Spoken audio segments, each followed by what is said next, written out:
एक गांव में सफेद साड़ी वाली चुड़ैल का आतंक था। चुड़ैल रात भर गांव में घूमती और गांव का जो भी आदमी उसे दिखाई देता उसे वो घायल कर देती। अरे कोई तो बचाओ, मर गया रे। एक रात हरिया अपने खेत से अपने घर लौट रहा था कि तभी अचानक उसके सामने चुड़ैल आ जाती है। अरे बाप रे, ये चुड़ैल कहाँ से आ गई? आज तो मैं गया काम से।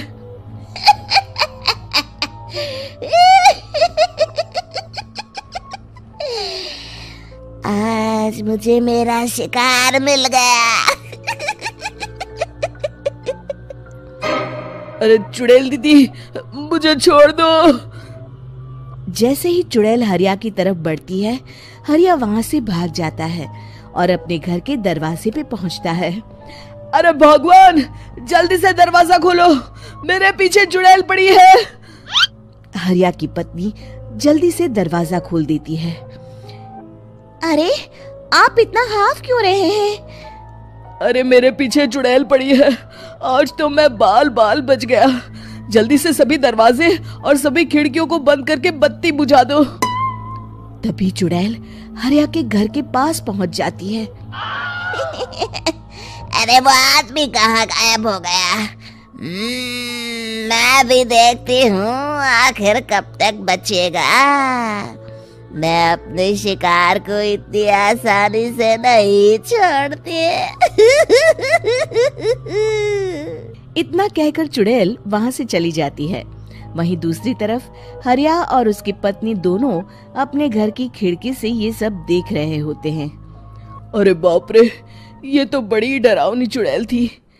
अगले दिन ये बात आग की तरह पूरे गांव में फैल जाती है और धीरे धीरे लोग चुड़ैल के डर के मारे शाम होते ही अपने घरों से बाहर निकलना बंद कर देते हैं।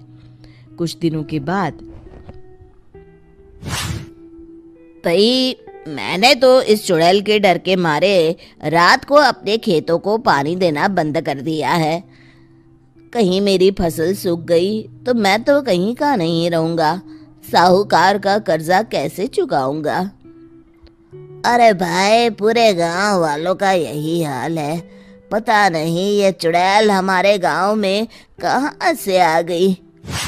फिर एक दिन गांव के पास वाली नदी के किनारे एक बहुत बड़े तांत्रिक के आने की बात कुछ गांव वालों को पता चलती है।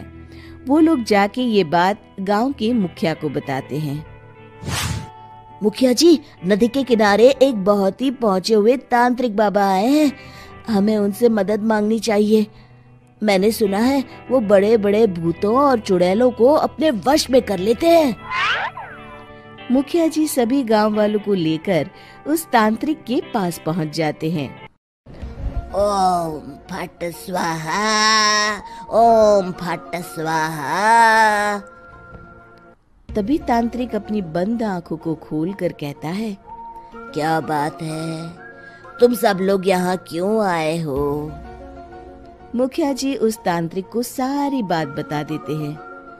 अच्छा, तो ये बात है। और तांत्रिक अपनी आंखों को बंद कर लेता है।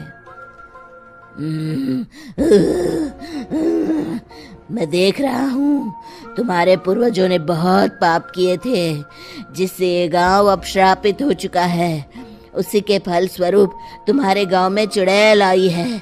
ये चुड़ैल बहुत खतरनाक है, ये किसी को नहीं छोड़ेगी। हे भगवान, मर गए रे, अब क्या होगा? तभी गांव के मुखिया जी कहते हैं, बाबा, इस चुड़ैल से हम सबको बचा लीजिए। कोई तो उपाय होगा। इसका सिर्फ एक ही उपाय है। सभी गांव वालों को बारी बारी हर दिन अपनी आधी फसल उस पहाड़ी के ऊपर बनी काली गुफा में छोड़ के आनी होगी। तभी उस चुड़ैल की भूख मिटेगी और श्राप का प्रभाव खत्म हो जाएगा और तुम सब जिंदा बच जाओगे। सभी गांव वाले उस तांत्रिक की बात को मान लेते हैं और वहां से चले जाते हैं। फिर अगले दिन से रोज उस गांव के लोग बारी बारी से अपनी आधी फसल उस काली गुफा के पास जाकर रखाते। कुछ दिनों बाद हरिया की बारी आती है। बाप रे, आज तो मेरी बारी है उस काली गुफा में जाने की। क्या करूं, वो तो बड़ी खतरनाक चुड़ैल है। मेरे तो हाथ पैर कांप रहे हैं। फिर हरिया डरते डरते अनाज की बोरियां अपनी बैलगाड़ी में लाद देता है।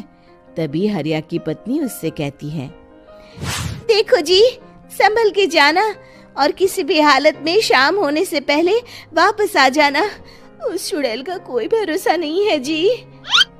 हरिया बैलगाड़ी में बैठते हुए कहता है, भगवान, मैं क्या वापस आऊंगा।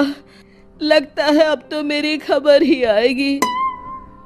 इतना कहकर हरिया वहां से चला जाता है। रास्ते में जंगल से गुजरते हुए हरिया की बैलगाड़ी का एक चक्का बड़े गड्ढे में फंस जाता है। हे भगवान, अब ये क्या मुसीबत है। हरिया नीचे उतर के पूरी ताकत से अपनी बैलगाड़ी को गड्ढे से निकालने की कोशिश करता है। बहुत देर मेहनत करने के बाद हरिया की बैलगाड़ी उस गड्ढे से बाहर निकल जाती है। हे भगवान, अब तो शाम होने वाली है। आज तो मैं गया काम से। जैसे तैसे हरिया काली गुफा में पहुंच जाता है। अरे मर गया रे, यहाँ तो चारों तरफ डरावना माहौल है। मैंने यहाँ आने में बहुत देर कर दी, कहीं चुड़ैल नाराज ना हो जाए। हरिया अनाज की बोरियां वहां रख के जैसे ही जाने लगता है, तभी उसे किसी के आने की आवाज सुनाई देती है। हरिया एक कोने में छुपकर अंदर देखने लगता है। चुड़ैल वहां आती है और फिर अपने चेहरे से नकली चुड़ैल का मुखौटा निकाल देती है।